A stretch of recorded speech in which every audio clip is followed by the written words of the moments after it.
We will protect you.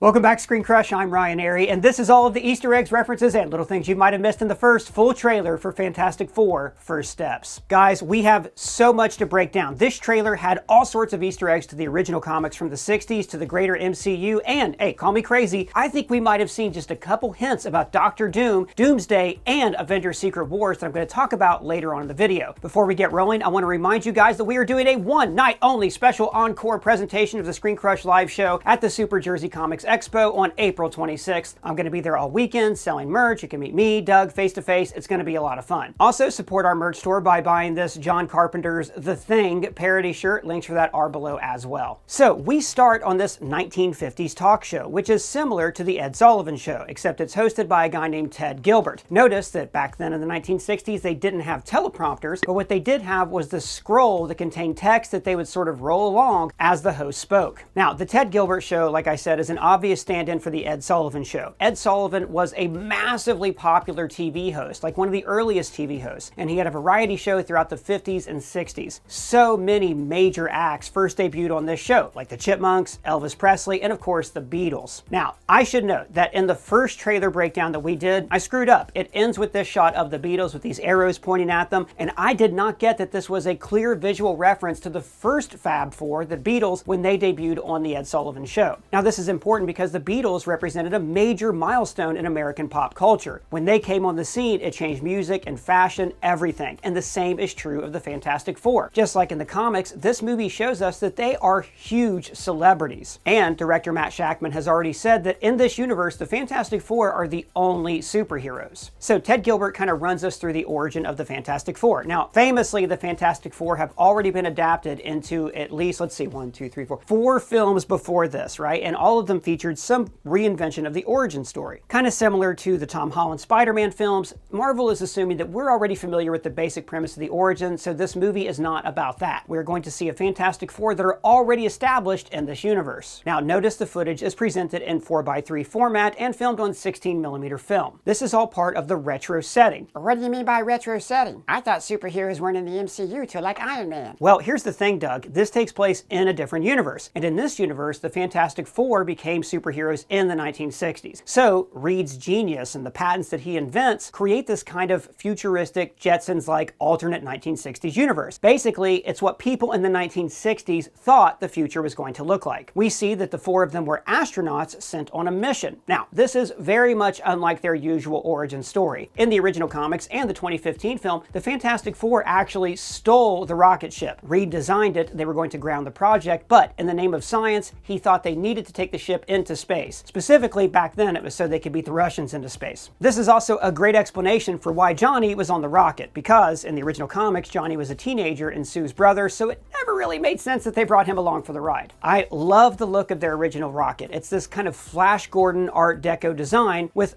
look, count them, 1, 2, 3, 4 engines, which is a really nice touch. And what I love most about the Fantastic Four is that it was one of the first superhero comic books with characters that actually felt human. Even though it's this weird sci-fi premise with aliens and other dimensions, the characters all still have basic human needs. They want to belong, they want a better world, and people like Ben Grimm are always coping with some form of anxiety. And man, can I relate to anxiety. Like a few months ago, I realized that I was handling my personal and professional anxiety in a really unhealthy way. Instead of like making long-term goals for myself, like exercising or planning my time off, I buried myself in my job to get the short-term fix from, finishing small tasks. Wow, that sounds like really insightful, person. It was, and I got that insight from my therapist, who I met through BetterHelp, the sponsor of this video. My therapist is amazing. She helped me to understand why I was feeling anxious and why I was putting so much pressure on myself. I think that therapy is so important for everyone to help us manage our anxiety, trauma, or depression. BetterHelp has given me the tools to help me manage my anxiety, and they can help you too. The majority of BetterHelp members seek support for anxiety, and 69% of members report improved anxiety symptoms after 6 weeks of therapy on BetterHelp. I am one of those people. It is so easy to start. Just fill out a questionnaire, and they will match you with a therapist in as little as a couple days. And if it is not the right fit, you can switch therapists at any time at no extra cost. They carefully make sure that therapists on the platform are well qualified, and their customer support team is there to help you if you have any any questions. With more than 7,000 reviews and a 4.3 rating on Trustpilot, BetterHelp is a platform that you can trust. So team, I am telling you, you do not have to let your anxiety rule your life. BetterHelp is here to help you. Click the link in the description or go to betterhelp.com/ScreenCrush and get 10% off your first month of therapy. You won't regret it. Now, back to what I was saying. And then we see them getting a hero's welcome, maybe even a parade. And we're going to talk about what they're celebrating in the parade a little bit later in the video. So we see people waving flags. And remember, they released this really weird poster a while back that a lot of people thought was AI generated. But we can see that poster, whether or not it was done by AI, was emulating this scene where people are waving tiny Fantastic Four flags. Next, we see my guy, Benjamin Grimm, wearing a disguise. Now, in the comics, his disguise was usually this trench coat and a fedora. I lost the fedora, but I love this figure so much. Here, we see him wearing a ball cap and a nice suit and jacket. The kids here are chanting, "Lift the car, lift the car." So, in the original comics, people were really scared of the Thing at first. Like, the original Fantastic Four comics were actually a combination of comics that were popular at the time. They had science fiction, they had monsters, romance, and they had superheroes. And the Thing was a representation of all these monster books that were popular, but in a twist, the monster was actually the hero. So regular people still treated him like a monster in those early issues. But here we can see they've gotten over that, and Ben is just as much of a famous celebrity as all the other human-looking members of the team. Then he goes to lift this Volkswagen Beetle, which of course was a very popular car in the 1960s. Now you'll notice that all through the trailer we keep seeing like really rich blue coloring. This is to reflect the presence of the Fantastic Four, who are major celebrities that everybody wants to emulate. But it also gives us the idea that this is a more optimistic time. The people in this era aren't jaded by wars on terror and things like that. This is an America that has emerged from World War II, and they have their very own superheroes who are creating technological wonders every day. Now, there are some really cool details to unlock here. As the kids are chanting, "Lift the car," we see that he is on Yancey Street. Now, Yancey Street is where Ben Grimm grew up in the comics. So in the comics, they always did this bit where the Thing would be walking along Yancey Street, and then his old gang, the Yancey Street gang, would pull pranks on him. This is because Ben Grimm has always been a stand-in for Fantastic Four co-creator Jack Kirby. Ben Grimm talks like Jack Kirby, he smokes cigars like Jack Kirby, and as revealed in comics years later, he was also Jewish like Jack Kirby. And Eben Moss-Backrack is the first actor to play Ben Grimm who is also Jewish in real life. Now, notice there's these comic books in the foreground. This is a really cool Easter egg because in Marvel Comics, especially in the 1960s, the Fantastic Four and other superheroes are actually comic book characters in the universe. Basically, there's a Marvel Comics in universe that publishes the adventures of all of the different characters. So there's an early issue where Stan and Jack are actually in the comic book, and Dr. Doom comes into their office to complain about the kinds of stories they're telling. In the background, we also see Stanley's Service Center, which is obviously a nod to Stan Lieber, aka Stan Lee, the other co-creator of the Fantastic Four. Also in the background here, we get our first glance at how the skyline of Manhattan has changed. Now, this is because of Reed's genius and his patents. Basically, the presence of Reed Richards in this world is what skewed this timeline to create this kind of alternate Manhattan. And remember, we saw something similar in Multiverse of Madness. In that universe, 838, we saw that Reed's presence created like a much greener Manhattan, with inventions like memory pads where your internal thoughts can be revealed in hologram. Now, the fact that Ben is smiling and enjoying what he's doing is kind of a big deal. Like every other Fantastic Four movie has more focused on how he's brooding, especially the 2015 version. Now, in the comics, there's a lot of that. Ben feels like he's a monster, feels like he's an outsider. But there's also this playfulness about Ben Grimm. Like he's still that same person he was before he went up into space. It's just now he has to carry around all these extra orange rocks. Daddy needs to get his rocks off. Also, in this park behind the rainbow, notice that there is a replica of the Baxter Building, the Fantastic Four's headquarters, that I'm going to talk about a little bit later. Next, we see just a shot of Yancey Street, and notice that vibrant blue that keeps popping up in frame. These kids here have built their own little box cars with the number 4 on them in order to emulate the Fantastic Four's Fantastic Car. Now, these kids are running so they can watch the Fantastic Four on the talk show. On these screens, we see footage of their test flight. We also see Reed and Sue at dinner. Remember, we saw this in the first trailer when they were giving a tour of the building and talked about Sunday at 7 on the dot, no matter what.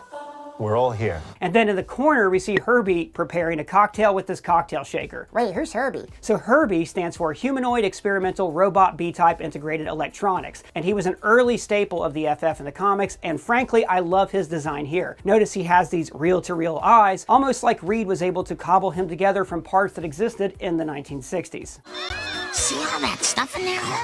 That's why your robot never worked. And then we get various shots of people thanking the Fantastic Four. Or what are they thanking them for? Well, I'll get to that in a second, because there's a lot of reveals in this trailer. Right here, we see a sign for Kaplans. Now, we think this could either be a reference to Billy Kaplan, son of the Scarlet Witch, or this could be based on the writer of the movie, Jeff Kaplan. Now, this montage where people are thanking the Fantastic Four is similar to the montage that we saw at the end of the first Avengers movie, where various people were thanking the heroes. In this variety show crowd, we see a sign that says, "I love the Fantastic Four," and that takes us to these incredibly silly, comic-accurate suits. I love the turtlenecks. Now, these look like modified versions of their astronaut uniforms that we saw them wearing earlier. I like how they all have subtle variations, but honestly, Sue's is the one that's probably most comic accurate. Also notice they're wearing wristwatches, which, I mean, look like the Apple Watches, but for them, this would have been incredibly advanced, like Dick Tracy level technology. The cast of Fantastic Four are Joseph Quinn, who you may know as Eddie from Stranger Things, of course, Pedro Pascal as Reed Richards, Vanessa Kirby, aptly named, as Susan Storm, and Eben Moss-Backrack as the Thing. What makes the Fantastic Four work in the comics, or what made them so different from other heroes when they were first invented, was that they are a family first. They fight, they bicker, Ben and Johnny don't get along most of the time, but at the end of the day, they're not a bunch of random people who agree to be together. They are superheroes who will always be together because they share this connection. Then we go into the Marvel Studios logo, which, as I pointed out in our last video, looks like the Brock's Candy logo. And then we get this shot from the first teaser showing off the interior of the Baxter building. Note that we see the Chrysler building in the background, which means that the Baxter building isn't actually located that far from Avengers Tower in the 616. I love the design of this. It's very 60s. We have these couches outlaid in a conversation pit. Oh yeah, it looks like the house from The Incredibles 2. Exactly. Now, as we see in a wide shot later on, the Baxter building is actually located just near the East River, and it's got a couple cool little extra details that we'll talk about a little later in the video. Notice how out on the balcony and everywhere else we always see 4 chairs together. Like there's 4 lounge chairs, and later at the kitchen table we see 4 glasses. Herbie is making food, but I love that he is making it from a handwritten cookbook. Like you can see old family recipes that are pasted in here. I would also bet you money this is from Ben Grimm's family, which is why he's so particular about the sauce. Herbie, how's that sauce coming?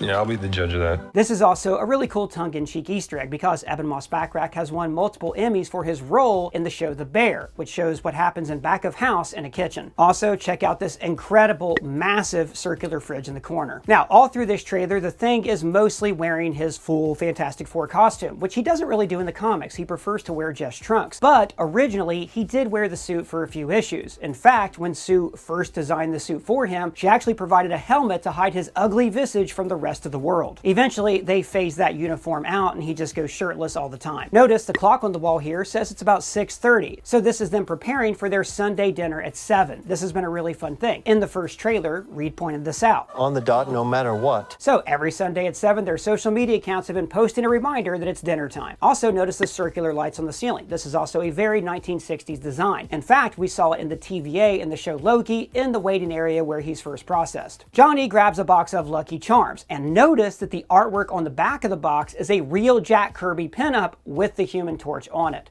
This is a box of Kix, which is by far the most vile, worst tasting cereal ever created. It's shit, never buy it. So Johnny gives them a little bit of shit for being late, and then he makes a joke about her pregnancy. You're late.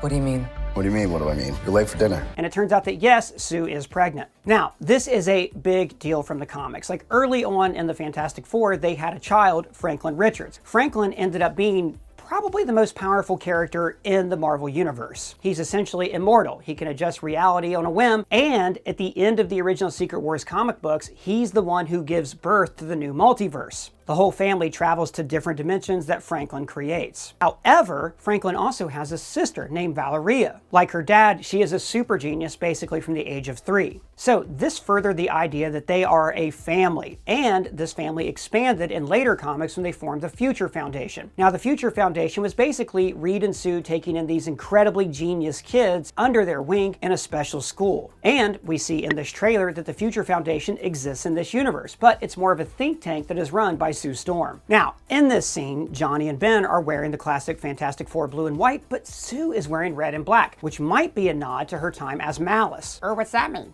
Okay, so basically Sue is possessed by this evil spirit that made her listen to her worst impulses, so she became kind of a supervillain for a while. Now, when they hear about the baby, they're overjoyed, but Johnny immediately tells Reed, "You're gonna be the best mom in the world. And you are gonna be the best dad." Just kidding. You are out of your depth. Which is actually true. Like, Reed is a super genius who can solve any problem and invent anything, but he's never really had high emotional intelligence. He's always very distant from Sue, and he finds being a father very challenging because he has to make time to be with his kids when everybody else is demanding his attention. Sue says, Nothing's going to change.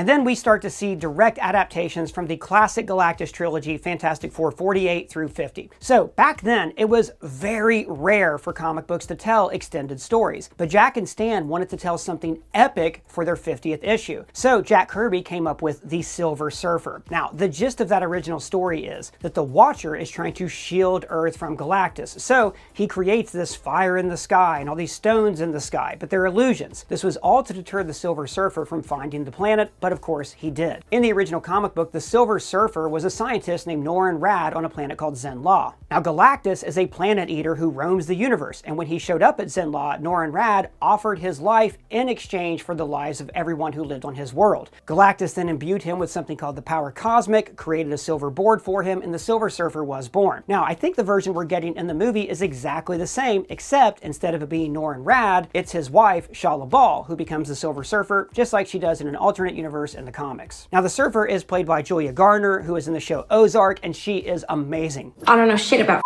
She asks, Are you the protectors of this world? Now, in this shot of 1960s retro future Times Square, we get a few cool Easter eggs. Just behind them, we see the Fantastic car, which looks sweet. So it's been reinvented as like a classic 1960s car that can fly and has gull-wing doors and is way cooler looking than this thing. This is actually the original Fantastic car, and this is the original Reed Richards. So I very much love the design they've given us for this. I can't wait to see it in action. Also notice though, they seem to be standing on this memorial plate. Now, it's hard to make out exactly what's on it, but we do see buildings here on this side. So me and the team think this could be a tribute to the Fantastic Four's very first mission against the Mole Man. In Fantastic Four #1, the Mole Man leads an attack on the surface world using giant monsters. It's on the cover of the first issue, and this attack occurred in Times Square. But this could also be an attack from a different supervillain, like maybe Doctor Doom. Now, we know that Doctor Doom in the MCU is going to be a variant of Robert Downey Jr., but Reed and Doom are basically two sides of the same coin. They knew each other in college, Doom blames Reed for all of his misfortune, so it wouldn't be too out of pocket for Doom to be from this universe. And maybe this plaque is from an early attack that he did against the Fantastic Four. When the Silver Surfer speaks, notice this giant screen behind her which shows that she's being filmed, and this image is being broadcast all around Times Square. There's also a few other fun little nods. For instance, we see parodies of different movies that were popular at the time, like this Sub-Zero Intel film, Attack of the Fun Guy, which is obviously a reference to The Last of Us. This says Horn and Hard Art, which was a real 1960s food chain. The RKO Palace was a real movie theater that was built by RKO Studios, which is the defunct studio that made Citizen Kane. But by far, my favorite Easter egg here is the Westview Appliance television shop. This is definitely a nod to Westview, the town from WandaVision, because Fantastic Four director Matt Shakman directed the bulk of the episodes for that series. So Johnny flies after the Silver Surfer just like he did in Fantastic Four Rise of the Silver Surfer, but he's kind of an idiot because he gets so high up in the atmosphere, his flame powers don't work because of the lack of oxygen. Now, his fall is very similar to, say, Iron Man's first flight in the movie Iron Man, but of course this all goes back to the legend of Icarus, who used wings made of wax to fly away from a prison but flew too close to the sun and fell to the ground. Reed says, It's my fault. I stretched the bounds of space. Now, this is extremely interesting. This means that when they went up into space in their ship, they broke some kind of cosmic barrier on their mission. It could be like what Thor warned S.H.I.E.L.D. in the first Avengers film.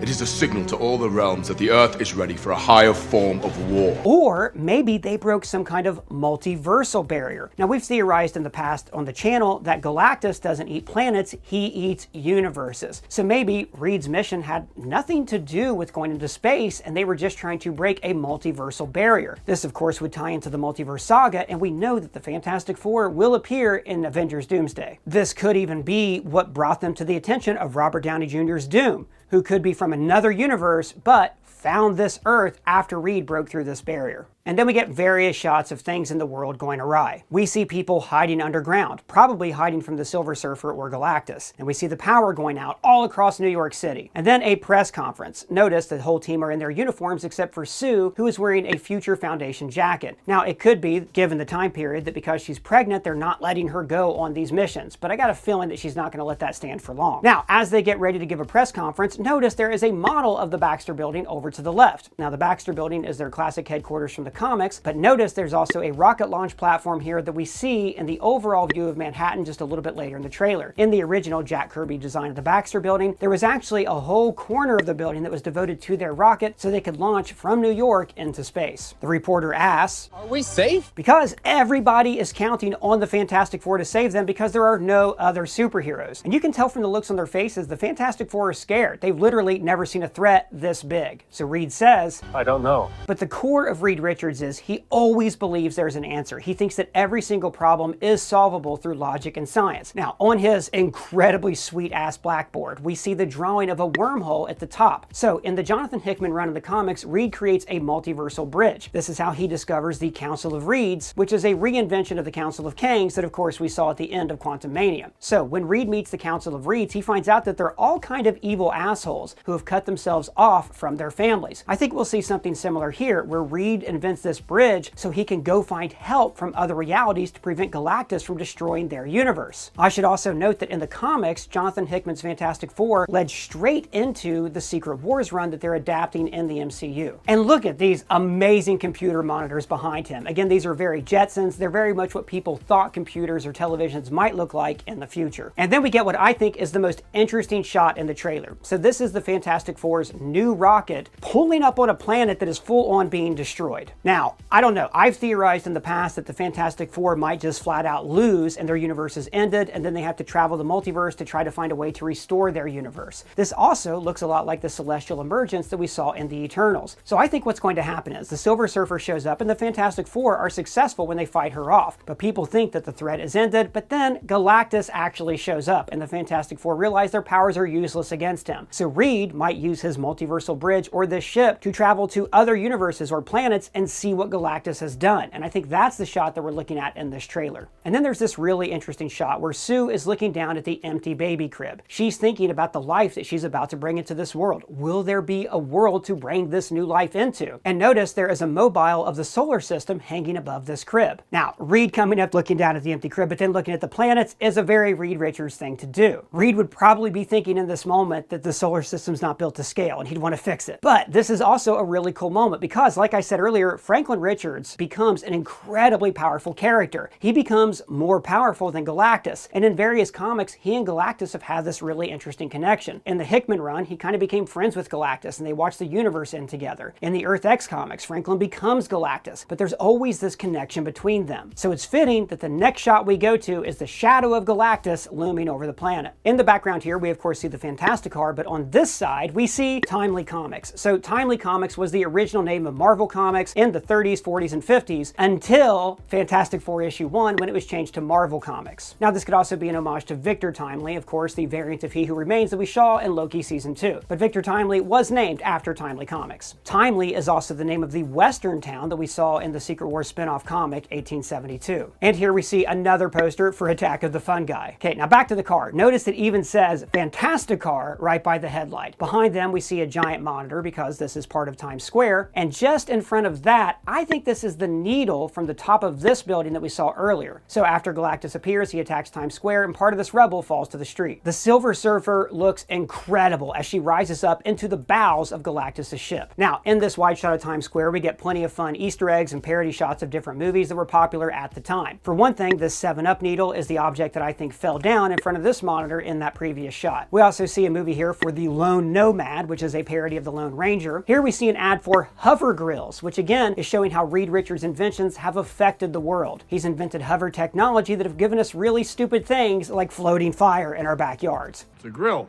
I got a grill. This is also a monorail that runs through Times Square, which of course never existed, but there was one point throughout the 40s and 50s when people thought that monorails and blimps would be the travel of the future. And when you saw things like the World's Fairs, they always included monorails as this type of easy, clean, free public transport. Well, beats taking the subway.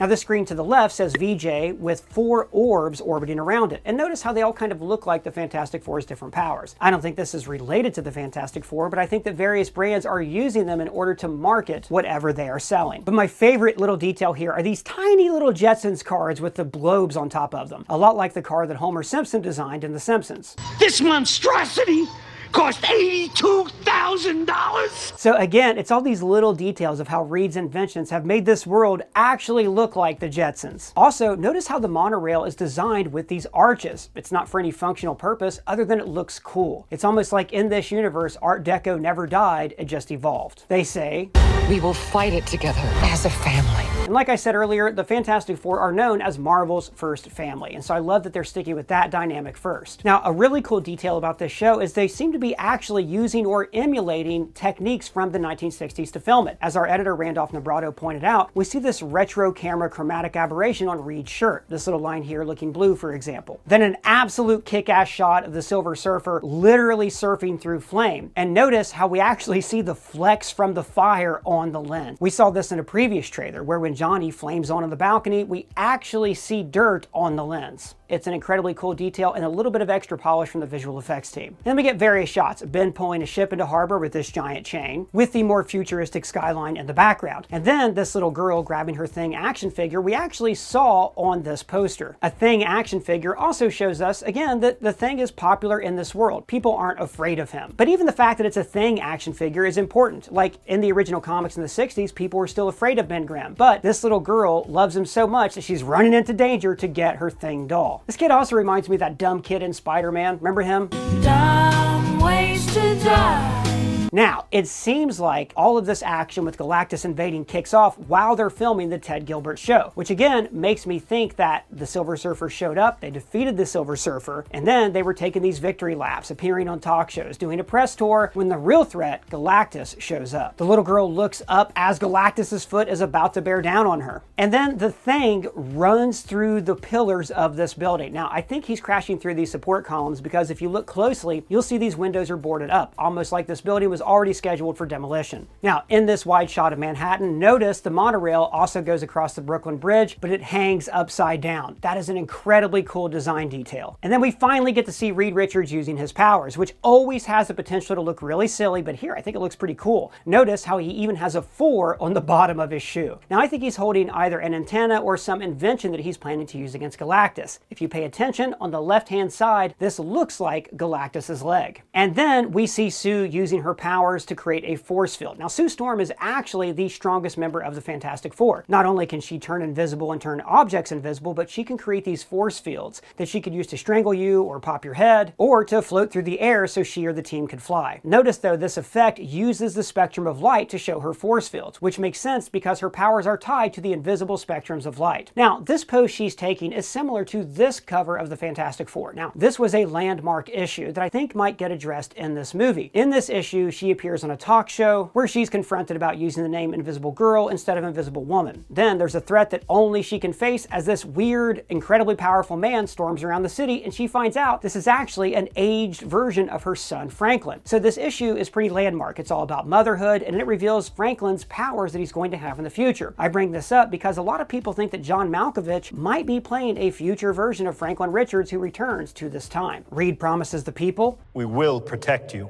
as we go to the Fantastic Four logo. Now notice that there is this chromatic aberration and the logo stretches, almost as if it's Sue and Reed who are working to present this movie for us. Now we don't know the real reason it's called Fantastic Four First Steps. My thought is it's because it's them taking their first steps both into the MCU and also into outer space or the multiverse. You know, Marvel loves to do double meanings with their titles, like Daredevil Born Again or Spider-Man Homecoming, which celebrated the return of these characters to the MCU. And then we get this credits tag where we see Galactus stomping through the city. Now, I want to get into just a couple of theories about what we just saw. Like I said, I'm pretty sure that what happens is they think they defeated the Silver Surfer goes away, and then Galactus shows up. But, I mean, if they're going to appear in Avengers Doomsday, it means that either they're going to end this movie with the ability to travel through the multiverse, or maybe their universe is going to suffer an incursion, which means that when two universes collide, one or both of them is going to be destroyed. And if Galactus really does eat universes like we think, this movie could very well end with the Fantastic Four losing. That shot of them with the rocket rocket looking at the planet could be their planet, could be their universe. So this would really raise the stakes for Avengers Doomsday, because it would mean that the Fantastic Four are fully aware of what it's like to see your universe get destroyed. It would mean that they would maybe tell the 616 heroes, you have to destroy the X-Men universe in order to save your own. And in the middle of this, we're going to have Robert Downey Jr.'s Dr. Doom, who's going to be playing both sides against each other to fulfill his goal, which I think is going to be a new multiverse solely controlled by him. A multiverse that doesn't branch or doesn't have any fear from robots or incursions or anything like that. I think this has all been leading to Dr. Doom trying to create his own version of reality. A reality where not only is he in control, but where essentially there is a suit of armor around the universe. Well guys, that's all the Easter eggs that we found, but if you found any, let us know in the comments below or at me on Twitter. And I want to thank the whole ScreenCrush team for helping me write this video and cutting it. It is so much fun to work with you guys, and I am so excited about this movie. And if it's your first time here, please subscribe, smash that bell for alerts.